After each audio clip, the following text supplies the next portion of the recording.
வணக்கம்.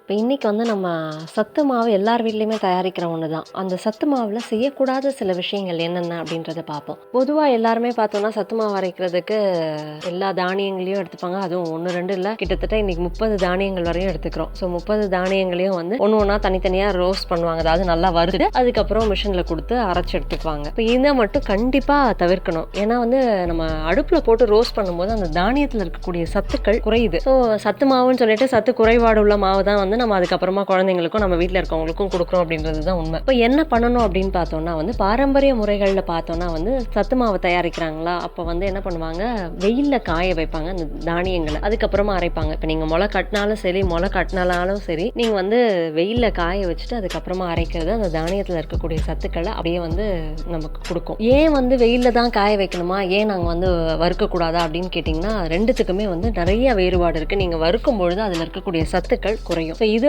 பற்றி ஒரு வீடியோ நான் கொடுக்குறேன், அதில் நீங்கள் பார்த்து தெரிஞ்சுக்கலாம் ஏன் வெயிலில் காய வைக்கணும், ஏன் வறுக்கக்கூடாது அப்படின்றது. அதே மாதிரி அடுத்து நம்ம தவிர்க்க வேண்டிய 3 விஷயங்கள் என்ன அப்படின்னு பார்த்தோம்னா 3 தானியங்கள், அதாவது இன்னைக்கு ஜவ்வரிசி, சோயாபீன், மக்காச்சோளம், இது 3மே இல்லாமல் சத்துமாவே நம்ம ப்ரிப்பேர் பண்ணுறது கிடையாது. ஏன்னா ஜவ்வரிசி அப்படின்னு சொல்லும்பொழுது அது நல்ல கொழகொழப்பு கொடுக்கும், ஒரு டேஸ்ட்டு கொடுக்கும் அப்படின்றதுக்காக எல்லாருமே ஜவ்வரிசி யூஸ் பண்ண ஆரம்பிச்சிட்டோம். ஸோ இந்த ஜவ்வரிசியும் கண்டிப்பாக தவிர்க்கணும். இன்னைக்கு நிறைய பேப்பர்களில் நம்ம பார்த்துட்டே தான் இருக்கோம், ஒவ்வொரு நாளும் ஜவ்வரிசியில் எவ்வளோ பிரச்சனைகள் அப்படின்றது. ஸோ அதனால கண்டிப்பாக ஜவ்வரிசி தவிர்க்கணும். அடுத்ததான் பார்த்தோம்னா சோயாபீன். நிறைய சோயாபீன்ஸ் பார்த்தோம்னா மரபணு மாற்றப்பட்ட சோயாபீன்ஸாக தான் இருக்குது. ஸோ நமக்கு தெரியாது எந்த சோயாபீன் நம்ம வாங்குறோம், நம்ம நல்ல சோயாபீன் தான் வாங்குறோமா இல்லைனா மரபணு மாற்றப்பட்ட சோயாபீன் தான் வாங்குறோமான்ட்டு. ஸோ அந்த மாதிரியான சோயாபீன்ஸை நம்ம வீட்டில் வாங்கி அதை இந்த சத்து மாவில் போட்டு நம்ம கொடுக்கும்பொழுது அது சத்து மாவோடைய தன்மையை அப்படியே மாற்றிடும். அந்த சத்து மாவை நம்ம எடுத்துக்கிறனால நிறைய உடல் பிரச்சனைகள் தான் வரும் நமக்கு. ஸோ அதனால சோயாபீன்ஸ் கண்டிப்பாக தவிர்க்கணும். அடுத்ததாக பார்த்தோம்னா மக்காச்சோளம். மக்காச்சோளம் இப்போ உங்களுக்கு தெரிஞ்ச ஒரு விவசாயி